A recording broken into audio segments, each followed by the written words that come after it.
এই প্রকল্পটার বরাদ্দ হচ্ছে আপনার গিয়া 1,52,200 টাকা। অথচ এই বরাদ্দটা দেখেন আপনার অর্থায়নে ইউনিয়ন উন্নয়ন সহায়তা তহবিল অর্থ বছর 2022-23 প্রকল্পের নাম বিআরটিসি কালভার্টের সামনে থেকে উত্তর দিকে ইরিগেশন ড্রেন নির্মাণ, বরাদ্দকৃত 1,52,200 টাকা।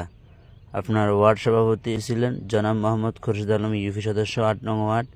আমরা সার্বিক সহযোগিতায় জনাব আবু ইউসুফ চেয়ারম্যান, বিষ্ণু সরমণি মোহন ইউনিয়ন পরিষদ। অথচ আপনারা দেখেন যে আপনার এই প্রকল্পটা 1,52,200 টাকা বরাদ্দ করছে। ওই 52,200 টাকা বরাদ্দ করা আপনার ড্রেনটা চালু করছে, চালু করে রেখে দিছে। আর আপনার গিয়ে মানুষ একটু বোকা, তো ওই কারণে মানুষের সঙ্গে প্রতারণা করছে, মানুষ বলতেও পারতেছে না যে কি অবস্থা। এই আপনার গিয়ে প্রকল্প এই মাথা শেষ। তাহলে এতটুকু প্রকল্প যদি আপনার 1,52,200 টাকা চলে যায়, তাহলে আপনার দেশ দুর্নীতি কত লাখ টাকা, কত কোটি কোটি টাকা দেশে দুর্নীতি হয়েছে এবং দেশ থেকে ফাঁসার হয়েছে, এটা আপনারা ভেবে নেন। দেখেন এই প্রকল্প শেষ, এতটুকু কাজ আপনার গিয়া 1,52,200 টাকার এতটুকু কাজ। বিষয়টা দেখে আমার কাছে অন্যরকম লাগলো, এই কারণে আপনাদের সাথে শেয়ার করলাম।